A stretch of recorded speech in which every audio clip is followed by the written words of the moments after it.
So here's 3 ways that your gut's been damaged throughout the years.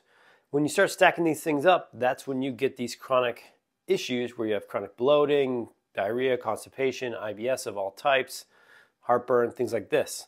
So number one, antibiotics. If you're like me, you grew up in a generation where they gave antibiotics for pretty much everything. Then every time you give antibiotics, you actually kill off all types of bacteria in your gut. And then if you don't do anything to necessarily recover the species that were lost over time, that can lead to gut dysfunction for the rest of your life.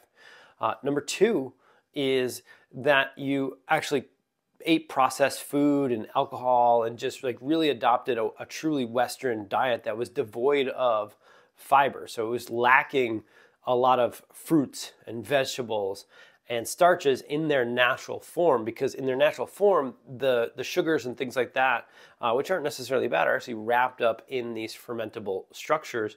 And those fermentable structures feed your microbiome.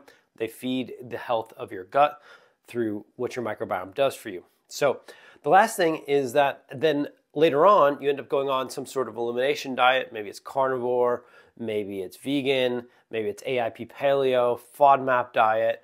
All these diets are restrictive diets, and they help with your symptom management. They help with the pain right away. But then if you stay on them for longer than 8 weeks, they begin to damage your gut as well.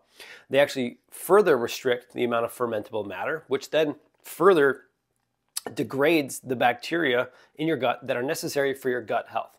I don't think people are really getting that.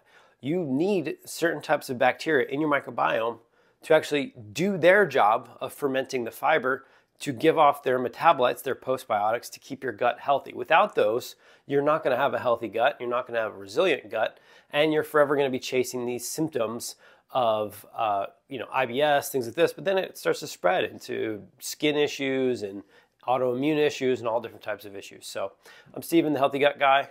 Follow for more.